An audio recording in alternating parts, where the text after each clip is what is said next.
I'm glad you could find time to join me today. This is The Point, and I am Miriam Ogutu. Now, he is the one responsible for sealing the fate of former Deputy Chief Justice Kalpana Rawal and Supreme Court Judge Philip Tunoi. His actions sometimes have landed him in serious trouble and compromised his own safety and life.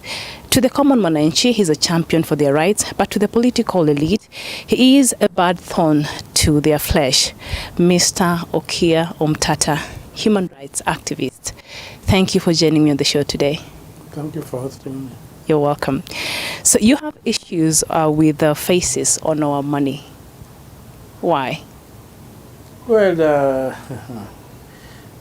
I don't have unnecessary issues because, first of all, there's the law that defines what Kenyan currency should look like. And our constitution is very clear that it should not bear a portrait of an individual. It can have an image of any representation of natural features or anything about wildlife, but not to have an image of an individual. Mm-hmm. Now, if you look at it, is that money is a ubiquitous product, it's all over. And I think somebody somewhere sat and said that if we can keep the image of Jomo Kenyatta on the money, mm-hmm. then I think it will be reminding everybody. That is the first president. About the narrative as who owns Kenya. And so you can look at it and you will see that this money, we had former President the current that bore President Daniel Arap Moi's image mm-hmm. or portrait. Mm-hmm. It was conveniently eased out. Mm-hmm. Then Kenyatta was reintroduced. Mm-hmm. And now it looks like, and even if you look at it, the president of Kenya, whatever, it's like this is Kenyatta territory, this is Kenyatta country. Mm-hmm. And to me, that distorts the history of this country, because for me, Jomo Kenyatta does not represent what if I would call something like the noblest or the best thing about Kenya. He doesn't represent, he represents the complete opposite of what Kenya would like to be. Mm-hmm. He was the first president, but just like if you have got a maid who is given a child mm-hmm. to nurse and he eats the food of the baby, mm-hmm. the baby gets malnourished. And today Kenya is malnourished, singularly because of the policies and lack of patriotism in the part of the Jomo Kenyatta. Mm-hmm. And so to keep on perpetuating its legacies, to keep on giving a false narrative. If you go to our history books, you find the same false narrative there. You can't get the true history of Kenya officially told. So, and you know, we are just our story. We are nothing more than our story. So which part is false about what is taught in our schools about the history of this country and the founding fathers? Look at the way, if we take, for example, the fight for independence. Everybody has reduced it to the peace and uprising in the central province. Like it was fighting for Kenya. It wasn't. Do you refer to the Mau Mau? Yeah, I'm referring to the Mau Mau. Mm-hmm. There's that narrative like the Mau Mau are fighting for Kenya and Mau Mau are doing this, but basically these people had been dispossessed. Mm-hmm. So they're fighting for their land. And I'm proud for it that they were able to stand up and say, no, this belongs to us. Mm-hmm. But everybody everywhere stood up. You had people in Kisii, you had people in Nandi, you had mm-hmm. people in Bukusu land, in Luya land, you had all over. You had people at the coast mm-hmm. who stood up and fought the colonialists, but they've all been subsumed into the Mau Mau narrative. Mm-hmm. To a point whereby today, a Kikuyu child growing up, reading our history, gets a sense of entitlement in this country. And a non-Kikuyu child reading our history mm-hmm. feels dispossessed, feels like he owes somebody something. So we need to tell the true story of this country mm-hmm. and bring it out clearly so that everybody can be at the center of the narrative of what is Kenya. And I tell you, you are what your story is. So the Jews are powerful today mm-hmm. because they've got a story, they've got a Bible. So you think by changing the face on the money, yes, that's one of the narrative. Keeping away from that hegemony. Mm-hmm. But more importantly, the Constitution requires it.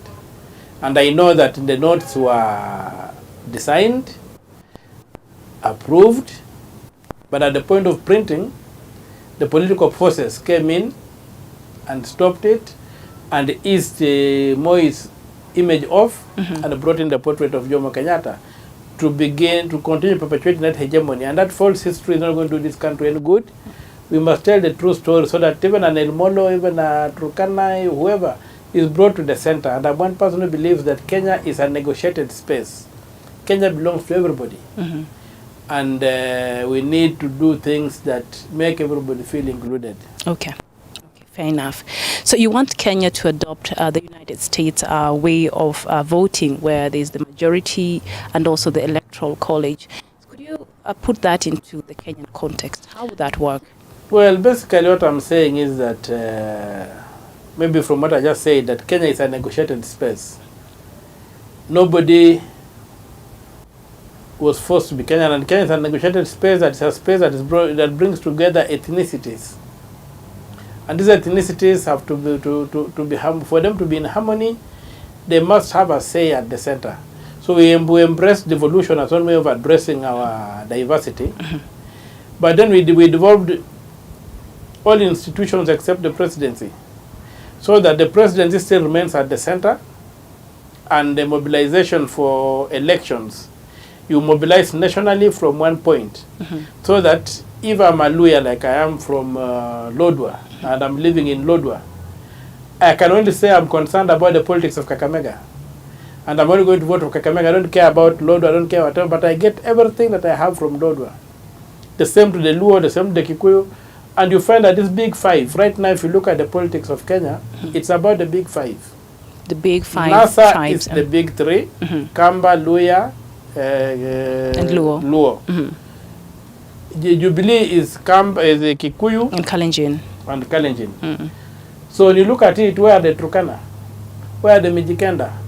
Where are the Malakonte? Where are the Elmolo? Where are the Teso? Where are the other people? So the majority of other tribes are not well represented. Yeah, so you'll find that out of, if you talk about 42, if you take away 5, you 37.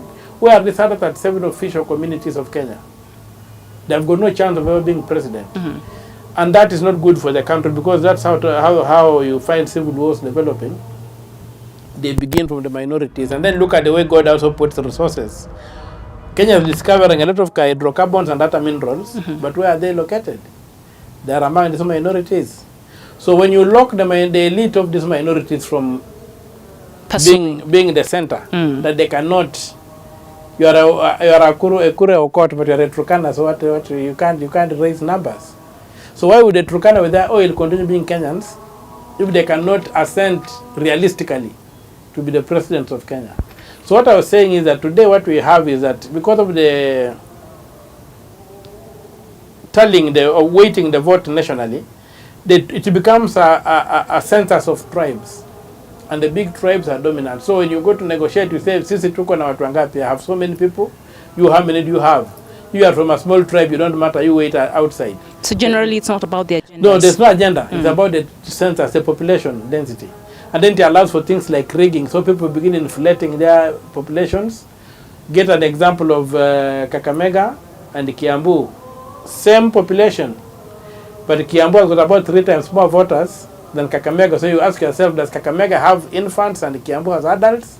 But if you go down there, you'll find that the issuing of IDs, the registration is so skewed that Kakamega is disadvantaged.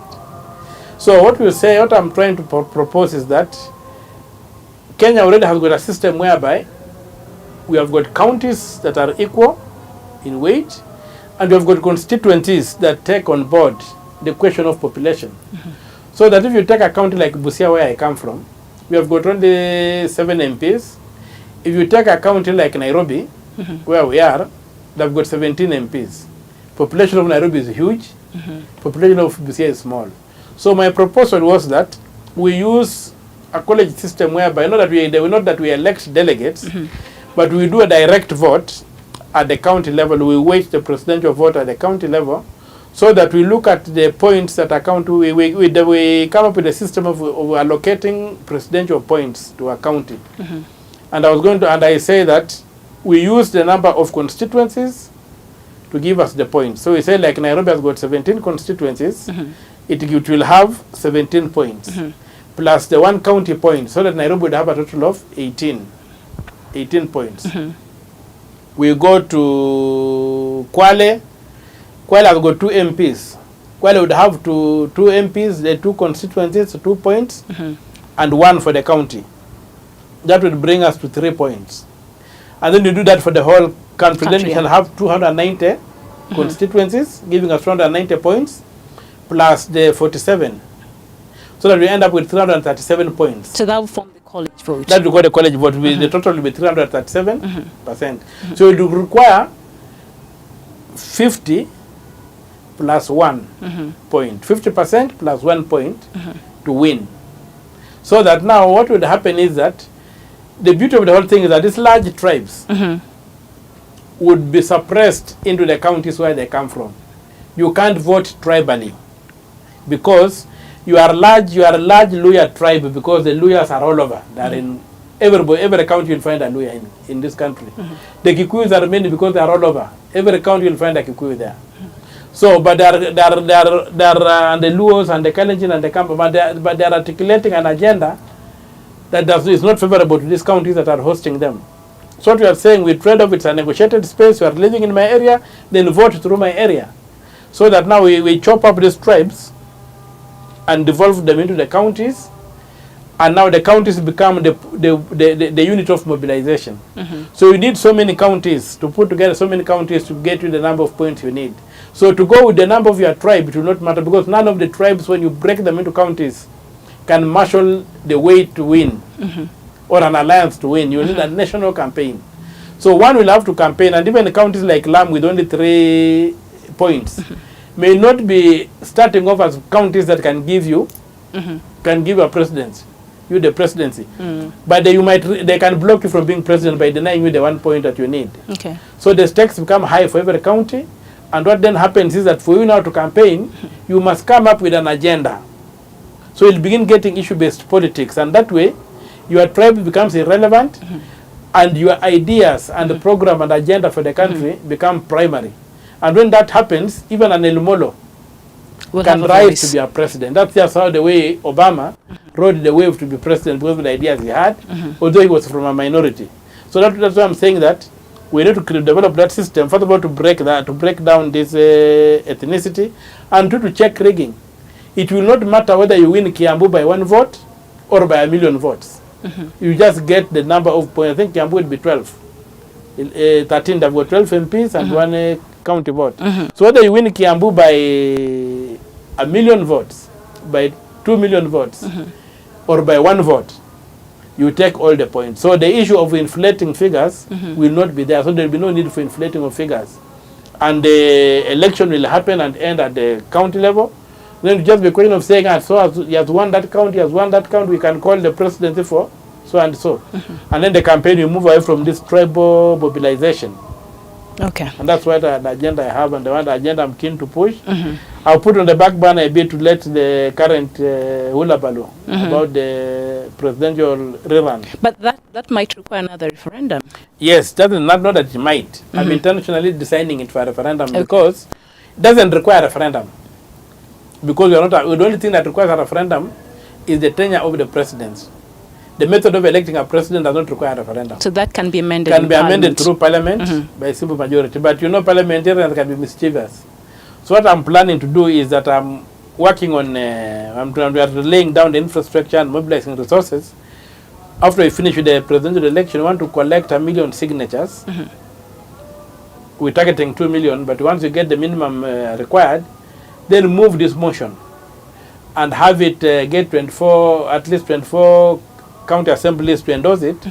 Then that way it becomes immunized from the mischief in parliament.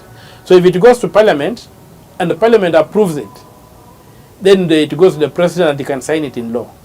If parliament rejects it, then it goes to a referendum. But if I introduce it directly through parliament, if parliament rejects it, it dies on the floor of parliament. So what if the parliament approves it and the president doesn't assign it? The president cannot reject. This is a constitutional bill. The president cannot refuse it. Okay. He has no power to reject a constitutional bill. Okay.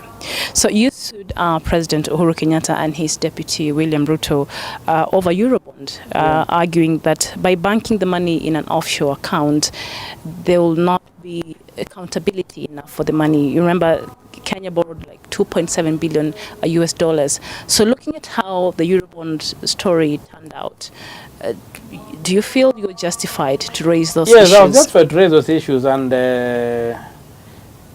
I think the case is coming up. The bench has been constituted. So we're expecting by October to begin the hearing of this case. I'm prepared. I've done my research. I know that not a single coin of that money came into Kenya. It was stolen. Some of it was spirited to deal with other things here and there. But the whole thing is that the Constitution of Kenya, in under Chapter 12 on the public finance, is very clear and requires that money raised, revenue raised by government, should be deposited into the consolidated fund. Then Parliament develops an appropriation bill, appropriate site is used, and then the control of budget supervises the expenditure so that it can pay according to phases. But what is happening is that the Jubilee government has come up with a mechanism of, because locally you find that it has become a bit difficult to do kickbacks through projects. So the revenue now, the mega corruption now is being done on the revenue side of raising money. Kenya Revenue Authority, how much money do you raise? We don't know. We only know what they declare. Mechanisms for counter checking how much Kenya Revenue Authority has raised are not there. So it becomes now the milk cow, so that the stealing now is on the revenue side, not on the expenditure side. So government now it also begins fundraising. When it goes to borrow, it wants to steal this money on the revenue side. And the easiest way to do that is before the money comes into our banking system, into the central bank, where the mechanisms are there to begin checking on expenditure. You remember when Uhuru Kenyatta was caught trying to steal $10 million, and he said it was a computer error when he was the deputy finance minister, when he was caught by the mass group, and I think it was 205 or something, and was saying, this was 2015 or something, there was 205, I think, saying that it was a computer error and whatever. You cannot have a computer error for $10 million. So those kind of things have now become difficult. There's about $100 million, Yes. 100 million Kenya shillings. Yeah. It becomes a bit difficult to do those kind of things today. So what is easy is that now when it's done offshore, the kickbacks are paid, everything is paid out there and they are dealt with. Now you come to this thing of like the standard gauge railway. The money that paid the loan from the Exim Bank ideally was supposed to have been deposited in the consolidated fund. But these people pay the contractor offshore. They're going to collect their kickbacks offshore, everything is done offshore. Then the project is brought here, there's no, Parliament has got no say, the control of budget has no say. So then you ask yourself, why do we have a constitution? Is it a pile of paper by practice? Or does it have anything? So the Eurobond, basically what I'm saying is that this money, the two people are culpable. In fact, there are 4 people that I think I followed. The president is deputy, and the president, the deputy, the minister, Minister for Finance. For finance and the principal secretary. Those are the people are followed because they are the people who should tell us where that money is. And if you look at Article 226, Clause 5 of the Constitution, it says that if you are in a political office or a civil servant, you make a decision where public money is lost, you are liable even if you have retired or not. So what I want is to establish, for the court to establish that this money was stolen and these people are liable. And then I leave it to whoever can follow up. If it is within our generation or later on, they can be followed up and this money will be recovered. So the case is still in court? Yes, it's yet to start. There has been a lot of gymnastics, but finally we are at a point whereby it's about to start. Okay. So there's a bench of 3 judges who have been appointed to hear the case. I'm all set. I've done my research, and and even last time, you remember when they came down on the Auditor General, it was about the same issue of the Eurobond. When the Auditor General was saying, I've not seen Mr. money. Ouko. Yeah, Mr. Edward Ouko. I had again to jump into the fray and engage Parliament in court and get an injunction which saved Ouko from being fired. He would not be in office today. So these characters are really out to loot this country through whatever means. And the good thing that we've got the rule of law and our judiciary is beginning to bite. You saw the other day the presidential election was nullified because there were irregularities that were identified. And so when the law becomes king, then everybody will have his day in the sun in this country. Okay. So you also filed an application to stop the government's plan to tap into private conversations. And I think you sued the Communications Authority of Kenya and the Attorney General, if I'm not wrong. So what were the premises of the issue is that there's a right case? to privacy.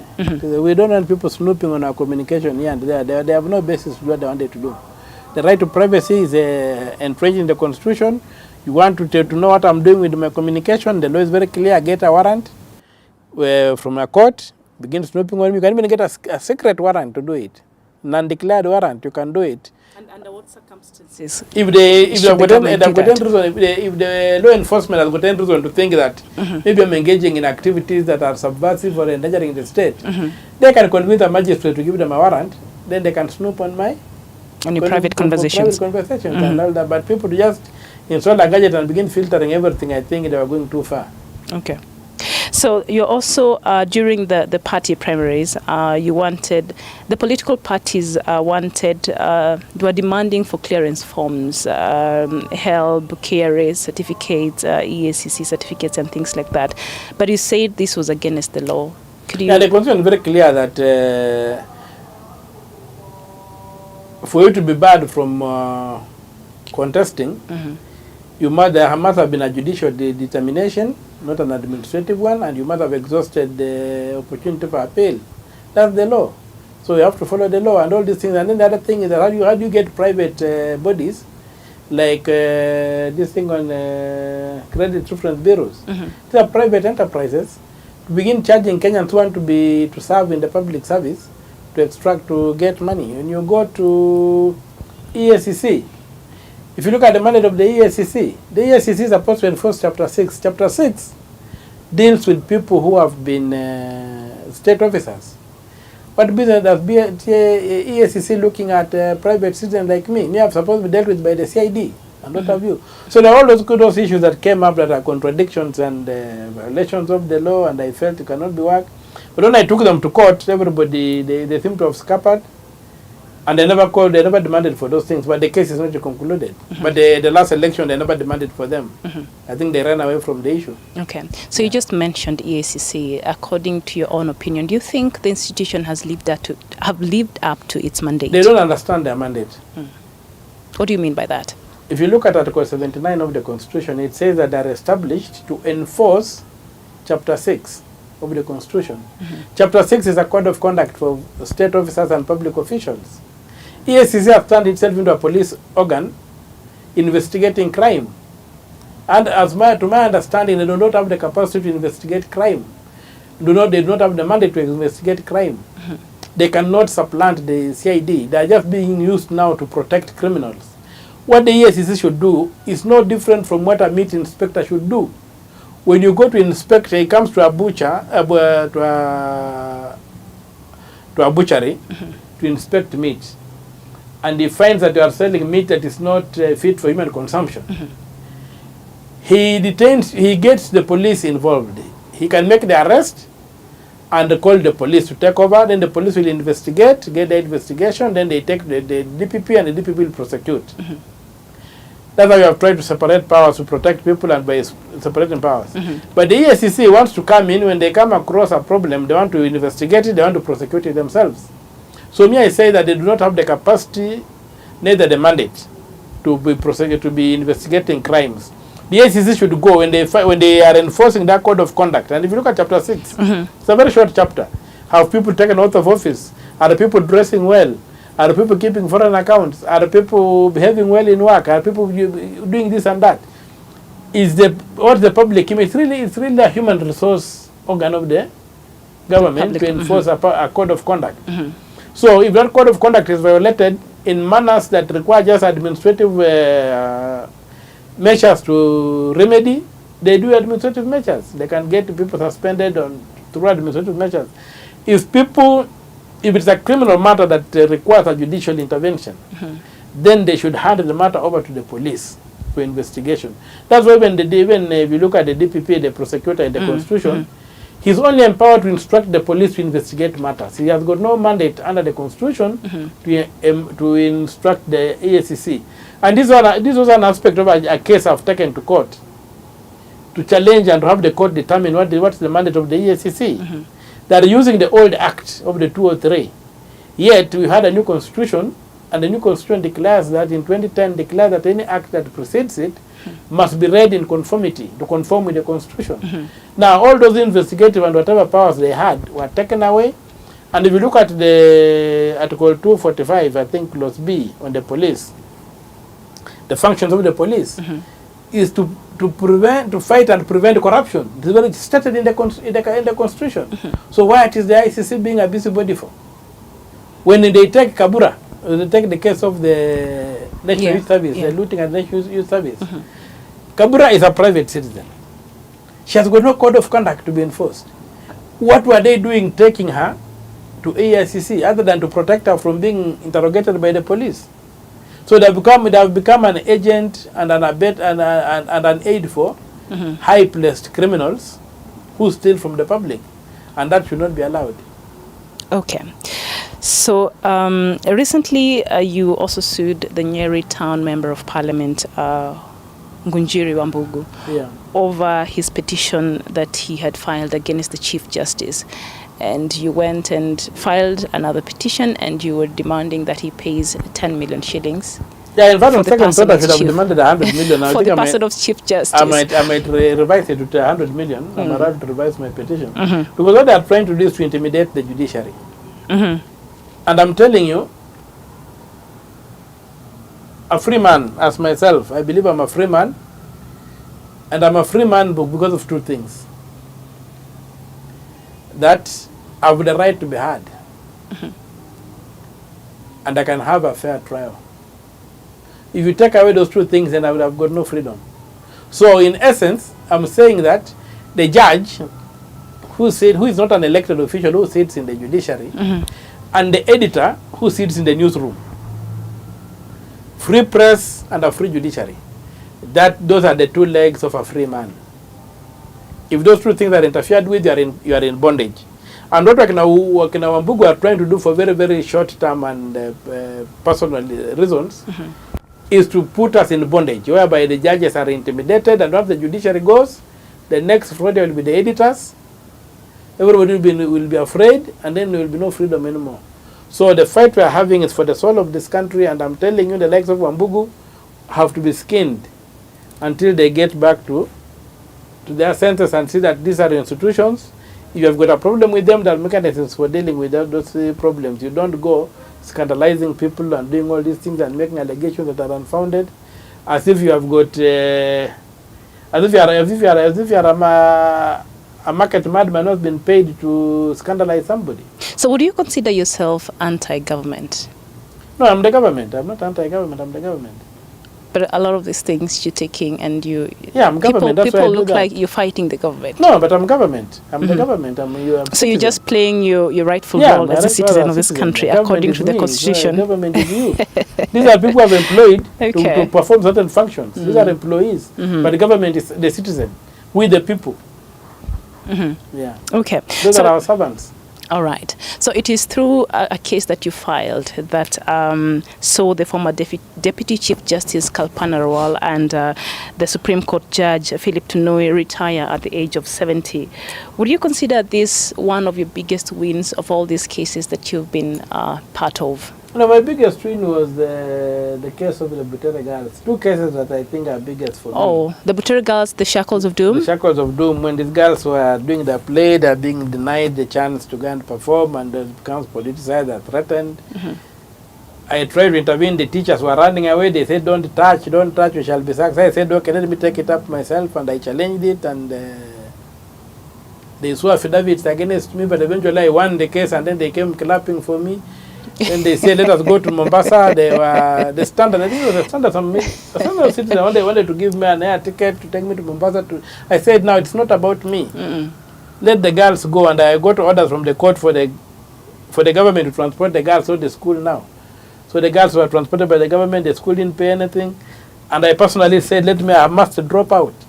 So the story was not coming to be trying to come and become so me. You felt that you've done your part. I did my part, and I refused to go to Mombasa, and I refused all the invitations, and I said, let the girls do their work. So to me, and why I call that a big victory is because of the freedom.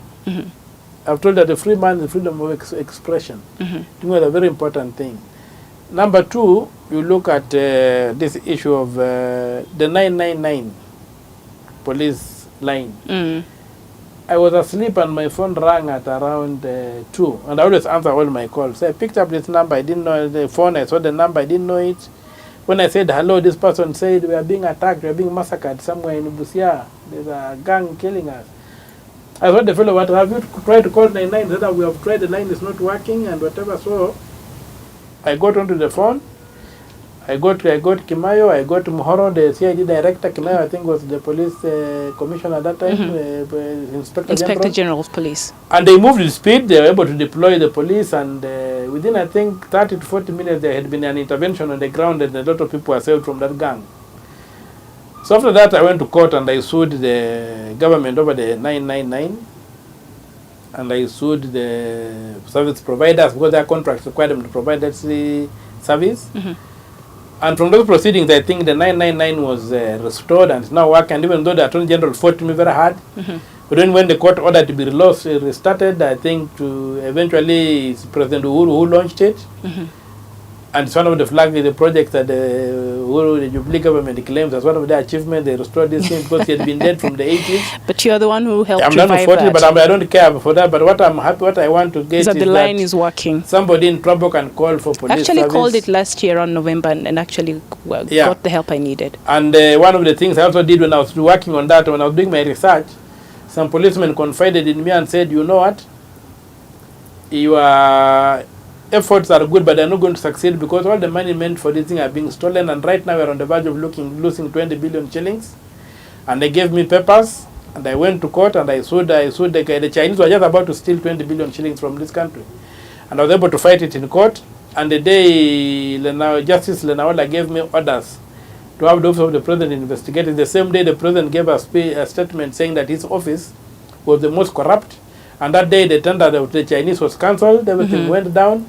And that's the money that was saved, and that's the money that eventually ended up putting up the infrastructure for the 999. So when you look at things like that, those those two are for me are big. Wins. But now when you come back to the Rawal one, the Rawal one, some of us had some, you know, the last time the way the Supreme Court behaved in the presidential elections and the way some of these judges had been gatekeepers.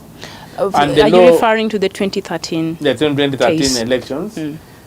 And then the law, the way the law had said, so I looked at these judges and from my personal perspective, I said, these judges who have been around for too long are the problem. They cannot stand up for the judiciary. They cannot stand up. They are so embedded. And if they are around, we might not have an objective decision. So it was not really about their age? Or So it was their age. Their age was for me, it was in the law. The age was in the law. Yeah. But bigger than the age is their history, their footsteps. What had they done as judges? And they were running into elections. And I'm telling you, if these judges had been in place, if Rawal, I can tell without a fear of contradiction, if Rawal was in place, if Tunoi was in place, they would have voted with Njoki and Ojwang, and they would not be having a rerun. The issue they would have, because the history is clear. If you look at the case of the inquiry into the murder of George Saitoti, the way Rawal handled it. If you remember the ICC cases where the police were barred from giving evidence and who was behind it was Rawal. So I looked at these people and saw, well, they have been around for long enough. They have nothing to write home about. And then they want to disobey the age limit when they should go home. So I took it upon myself to send them home, and as we struggled in the High Court, we're victorious, we came to the Court of Appeal, we're victorious, and now they're again going to the Supreme Court, and I thought now they're going to, so the only thing was to scuttle the court as a strategy to, which I succeeded by saying all the judges were biased. So by the fact that there was no bench to hear them, the matter terminated there, and then the Court of Appeal ruling stayed. And I think last year they wrote to me saying, Rawal's lawyers wrote to me saying they withdrawn the application in the Court of Appeal and they have accepted he retires and goes home. But the other thing was, in principle, this idea, we have got comparing Kenya to Britain all the time is not good. We have got a written constitution. We should sometimes compare some to people who have got constitutions like the US. And you'll find that from the cases I brought to convince the court is that a judge is employed under the law. And the law is made by the sovereign people. So if a judge says they cannot be retired until the law that employs them, that you cannot change the law them, in that term, then they are saying that we are not sovereign. We cannot change the law, you cannot amend, so to the point that you even change the constitution and they say the Act of Parliament that gave them tenure up to 75 years must be enforced. I thought it was too much, it was too arrogant, because they are employed under the law. They are not on contract. Our judges don't serve on contract. It's only a contract that you can enforce against the law. But a law, if you are employed under the law, when the law changes, your terms change. Because the people are sovereign and they must make the law. They cannot make a law and be stuck to a point where they cannot make the law again. So we're able to fight, and I think I'm happy they went. And I think for me, having Maraga, having Lenaola, having Mwilu, although Mtunga went voluntarily, having Mwilu there, you see, there's been a breath, something that people are saying, okay, we need to have the law. Let the law rule, and what the law says, let that be what is primary. Okay. All right. So you peruse through, I read somewhere that you peruse through the court registry, and if you find a case that is in the public interest, then you enjoined in that case. Is that true? Occasionally, I do. Occasionally, I've done that, but I hardly do that because I think I've got enough. You have enough cases to work hands. with. Yeah. And also because I do it as a hobby, because my business is... You do it as a hobby? Yeah, my business is, I buy and sell beans and maize. Okay. So I've got stores in Uganda, and I come from Busia. So I've got the benefits of knowing how to live on the border. Yeah. So I've got a store somewhere in near Jinja, big store, and I've got a store in Mombasa. Yeah. So I tried. I buy food and I bring it this way and I hold it a bit, and then the prices change. I make something. And then from that money I become autonomous. Okay. I become independent, so I can tell anybody what I want because nobody feeds me. Yeah. But there have been rumors sometimes you're paid to pursue certain cases. I wish I was. It should have been very good. But most of the time I refuse money. And I refuse a lot of money. Like even in the Rawal case, there was an attempt to buy me out. Was it the case that you were given 8 million, or which one is that? No, the 8 million was where I was bashed. It was 9 where I was bashed. It was a DVR thing when I stumbled upon the road they were doing up there. Yeah. And they tried to do that. I've been offered much more money than that. The 20 billion police case.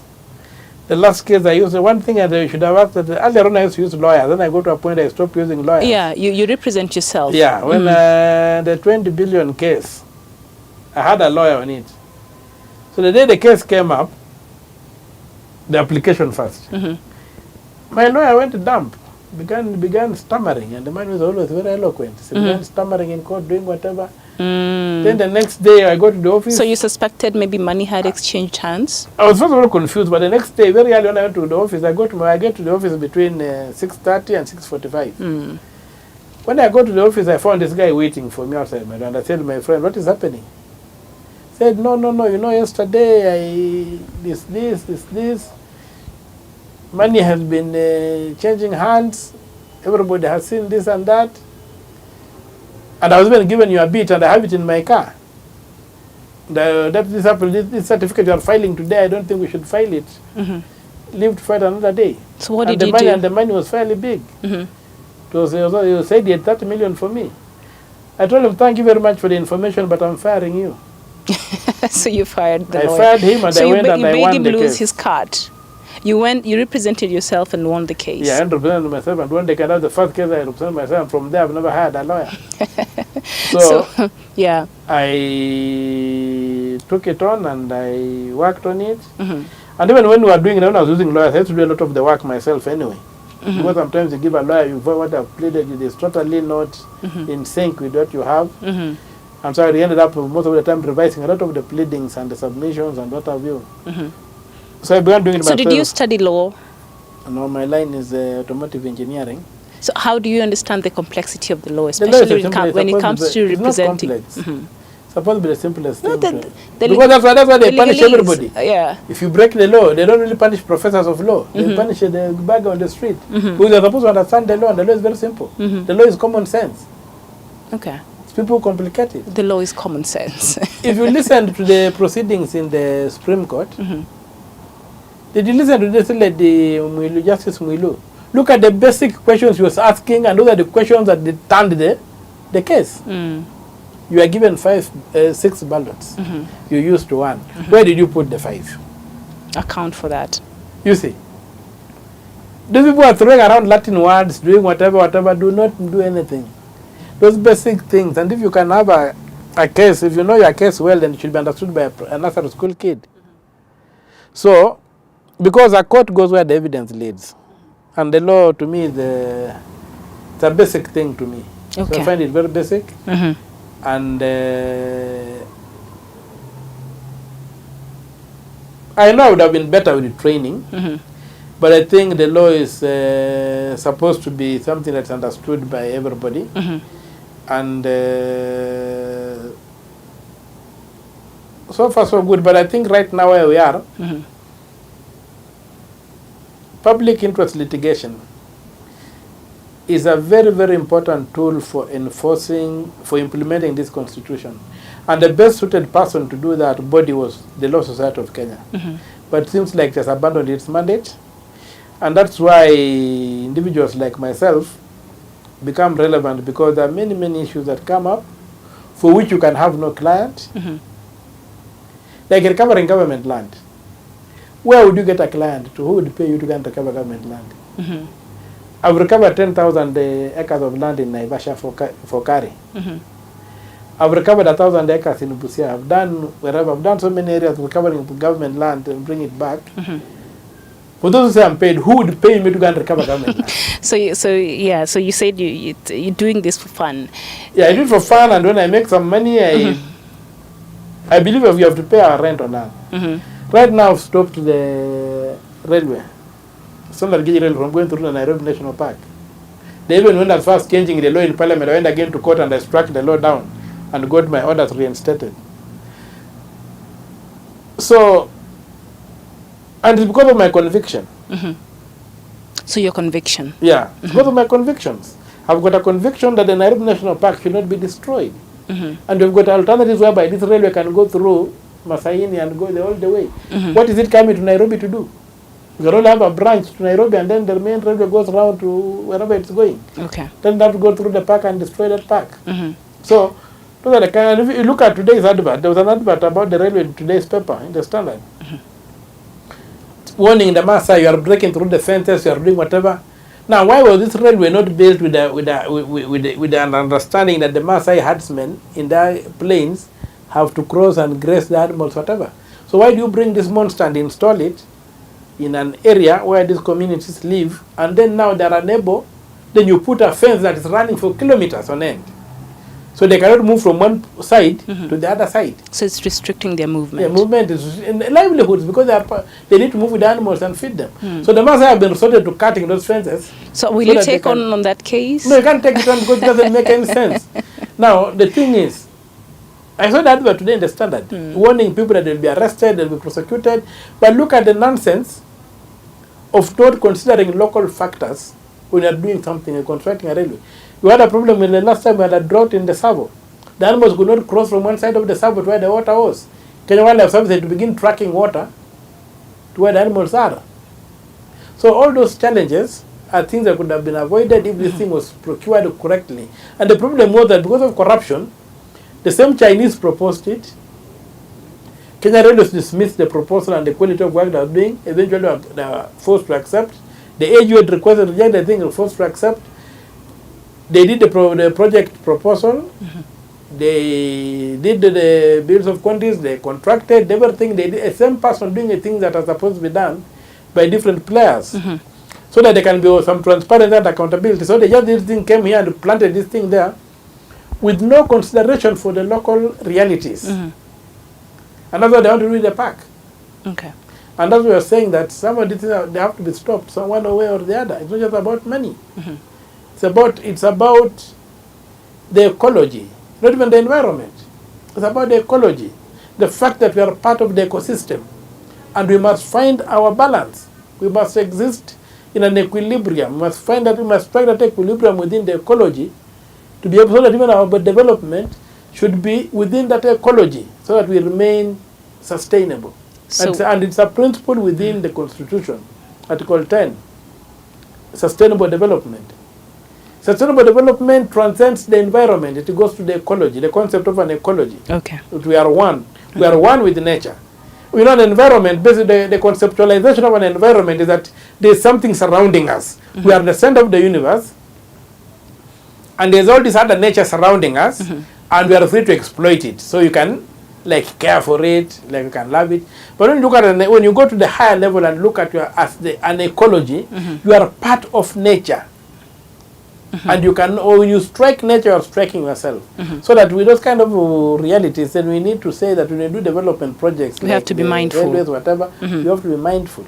Okay. And even on the railway, I've got another case with them down there, although they played around with money and what have you. It's also another case where I rejected a big bribe.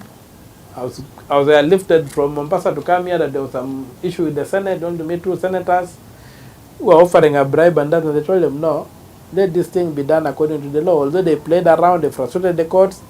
I filed the case it was dismissed in the High Court, Court of Appeal from 2015. My case has never been heard. They just play around. But I've been able to take the contract, look through it with the experts, and isolated 46 billion shillings stolen from the Kenyans in phase 1 of the standard gauge railway. 46 billion. So 46 billion is an awesome amount of money. For example,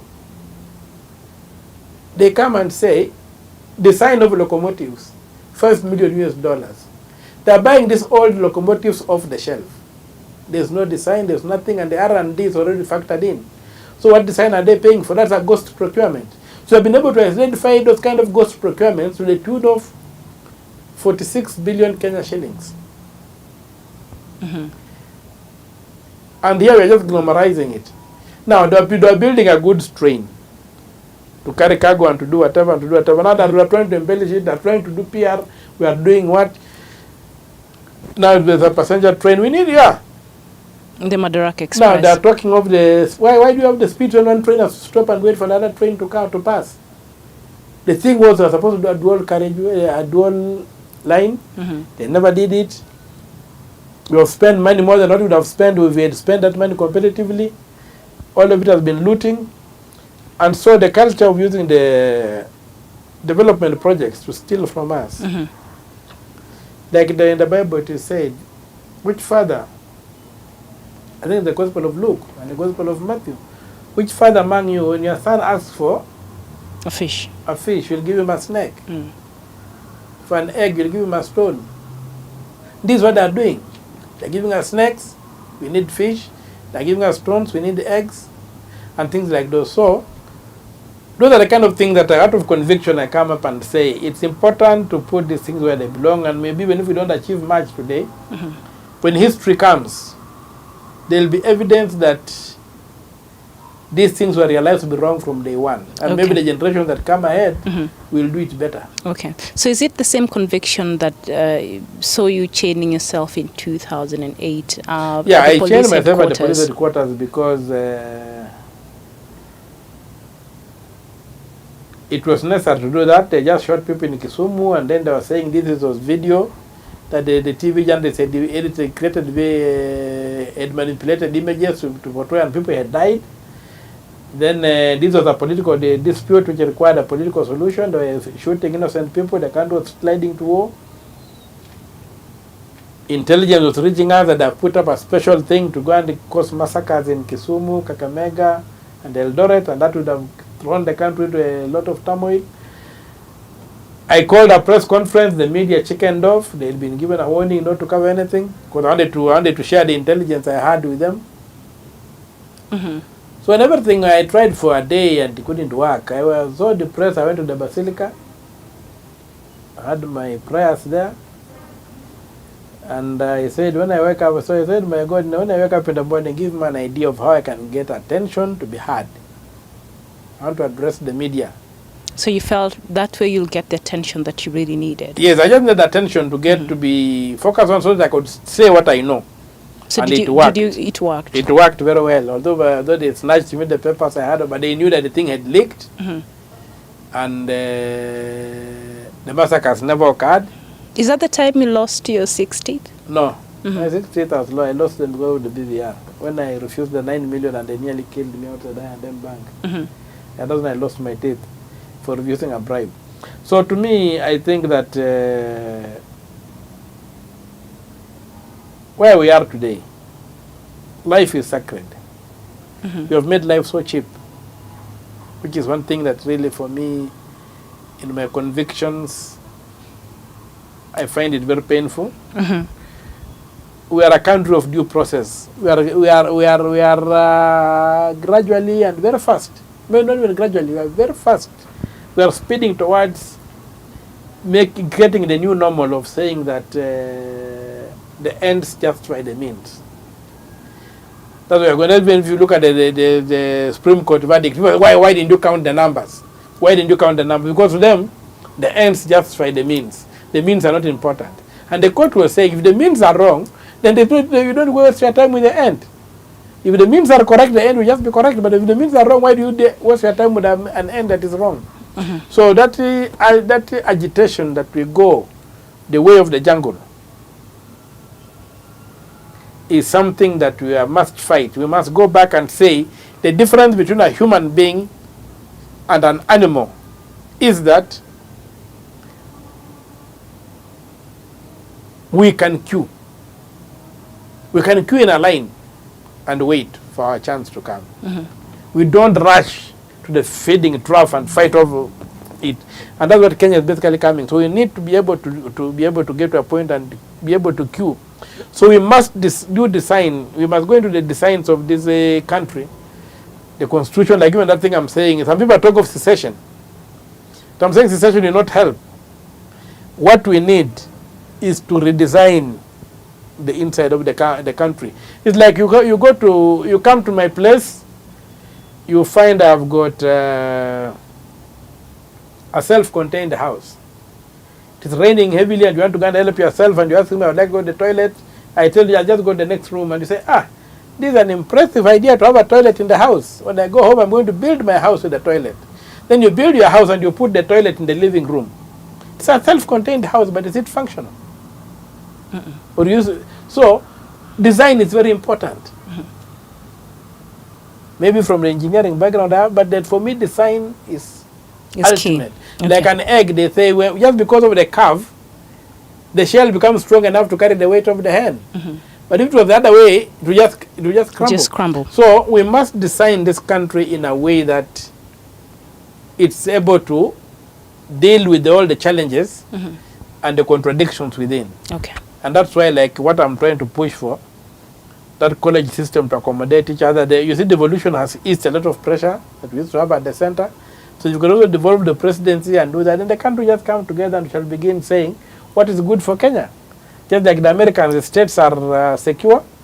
So they're able to, the center is able to hold, and even if they get a madman in the White House, it doesn't affect them so much. Because the ground is stable and are secure. Okay. Okay. So you said before you went chaining yourself that day, you went to the church and you prayed and you asked for wisdom for what to do the next day. That means you're a man of faith. I would take it like that. And I read somewhere that at some point in your life you took the oath of celibacy. Is that true? No, I didn't take the oath. I was training to be a priest. Okay. But I suffered I got very sick, and it forced me to discontinue my studies. I got a problem. I became epileptic, very heavily epileptic. And you know, it can be very difficult if you are epileptic to be a priest. What happens if you get a seizure when you are celebrating mass? It becomes very difficult. So I was discontinued. But it was also a good thing because I was put in the treatment at Aga Khan. Then I was told it was going to be a lifelong condition. Then one time when I was playing football in the villages out there, I got a seizure. And there was a young man on the other team who came, and after I recovered, he told me, you see, my grandfather taught me some medicines to treat the thing, and I've gave me about 24 medicines, but I forgot all. I only remember 2. I remember one for epilepsy and for this hunchback, the back that bends like this. So he told me, I've treated 2 people of epilepsy. Can I try it on you? I said, have fair game. Yeah. So he discontinued the medicine I had gotten from Aga Khan, because Aga Khan had diagnosed they call it grand mal, the more severe type of epilepsy. So this young man was a primary school teacher, so he took 12 days treating me in 1987 and until now. I've never had a fit. I've never taken some medicine. Oh, So wow. he cured me of the whole thing. Mm-hmm. And in fact, one of the things I'm doing, I'm still communicating. We tried to get Cambridge to look into it. They dismissed it. So one of the things I'm trying to do is I'm very, very, very keen now working on, in fact, I'm even registered an association to deal with, because I've got a little money on me now. Mm-hmm. I'm registering an association to sponsor research in indigenous knowledge. Mm-hmm. So maybe that's the line God wanted me to take by getting me into that disease and then linking me with this guy. Mm-hmm. And he cured me with one touch. Okay. And you never thought about going again to Not about to priesthood? No, after that, I think a lot of things had changed. It was Yeah. after a long time. Yeah. I also took time to convince myself that I was cured. Many people did not believe I was cured, so it was not easy to go back. Because I went back to Aga Khan, and they said You are okay. the electrodes, whatever the discharges in the brain were now normal. The spikes stable. that were not there. Mm-hmm. So I'm trying to do that, and I also have got. I was very close to my grandfather. He also used to know a lot of things, but he never taught me any of those medicines. He taught my younger brother. Mm-hmm. But one of the I noticed you do one time, when these cows deliver. So I remember a cow delivered and the placenta could not come out, and I remember he picked some herbs, boiled them, he put them on the flame, and then he squeezed the juice and gave a spoonful to the cow, and the placenta came out. Oh, wow. So I remember one time when I was walking around, Mm-hmm. I went to some place and I found some lady had delivered. Somebody, they say poor families, they had no medicine to go to the hospital and whatever. And she had stayed with the placenta for a day. Oh, that is very risky. I'm So surprised you're still alive. I tried that thing. Did it work? It worked. Oh. Just like that. So I didn't know what it was, and it just worked. So with that kind of experience, Yeah. I've turned it one down to put up a facility to research traditional medicine, get away for scientific research, isolation and study, and the patenting, so that the people who have this knowledge can get the patents, but the knowledge is released to serve people. Because I realize there's a lot of knowledge out there, especially in traditional medicine, that a lot of people could benefit from. Because whenever I read, everywhere I read, I still find it is said that epilepsy is not curable. Okay. And I've also taken, I think, 3 people. 3. I don't know how the third one performed, but the 2, You know they're okay now. I took this guy, he treated them, and they're okay. The man is now, he retired just the other day, in his 60s now. And He's never had those episodes again. No, I'm saying the medicine man. Okay. Yeah, the medicine man. So what I'm trying to do is I want to be able to research and maybe be able to isolate and document and preserve these things and do them not just within the local village where I come from, but maybe on a national and a regional scale. And I'm happy that some bill has come up about traditional medicine or whatever, and also maybe to be able to separate, because another thing with the traditional medicine, there are too many quacks. The herbalists. The herbalists are not abused, so that we are able to filter that. So I'm really, that's the passion I have in my mind now, and I want apart to, from pursuing the public, the public high interest, profile I'm still pursuing it. Those public things cases. I'll still do them. So you want to add on? I have to do that. I also Okay. wanted to. But the other thing is that the public interest is litigation, because the kind of things I get, I deal with about 0.1%. Of the cases. It needs an institution to deal with these issues that come up, with corruption in the public office, abuse of rights in the public office, what have you. So that is something that will never stop. They never stop. What I also want to do is maybe to transition it from being an Omtata enterprise or something that's Omtata, and institutionalize it. Okay. Put it in a house in an institution, and let public law, something that let have an institute that deals with issues of public law, and especially in relationship to the poor, who may not be able to stand up to the might of the state, and see how those things work. But all those ideas are coming, and that is something you're looking to do in the future. We pray to God that He opens ways. God, the same Christ says that be my witnesses. The same Christ gave us the example of the Good Samaritan. Mm-hmm. So sometimes to do big, to change the world, you don't have to do big things. Just when you walk on the road and you find something, a thorn, broken glass, that can hurt those who walk without shoes. Mm-hmm. And you just pick that stone and throw it and dispose it off safely. Mm-hmm. You have made the world safer Mm-hmm. for those who don't wear shoes. So you don't have to do big things Yeah. to have an impact on people's lives. And that's how me, I look at it. Okay. Yeah, and I also think that this small thing, and I see a lot of heroes. The other day, one of your journalists went and picked up a disabled man who was being hammered by bees. attacked by bees. Those are somebody in his heart who values other people. Mm. Yeah, and so those kind of things are things that for me are close to my heart, and give me the conviction, and I say that this Christianity of ours, Mm-hmm. and even if you remember when I was at the point when I had changed myself, I had my rosary, because I am one person who believes very much in praying my rosary and doing all those things, the devotions and what have you. And so at the end of the day, the challenge we have Mm-hmm. is to realize that we live in a moral universe. And as Wangari Maathai used to say, that this universe can be very ruthless if you mess with it. Mm. And we need to do that, and if we can do that and realize our space, Mm-hmm. Then we can make the world a better place. make the world a better place. We are here for, the Bible says 70 years or 80 Plus. for those who are strong. Yeah. Within that lifespan, you can have a lifestyle that impacts on other people, On other and people, maybe that touches other people. lives on much longer. Okay. I also write books. When I write, I have published 6 plays, and Mhm. they also give me income. There are set books here and there. Mm. Although locally I'm not read much. So where are you Although read? I think one of the books is now a set book in Tanzania. Mm-hmm. I've got somebody with Alexander with the Black Drama series in the US. They give me some good money Mm-hmm. and things like those. There was one who was a set book in Uganda. Mm-hmm. There's one I wrote the March to Kampala. Mm-hmm. It has been translated into a March to Pretoria and a March to Kigali. Mm-hmm.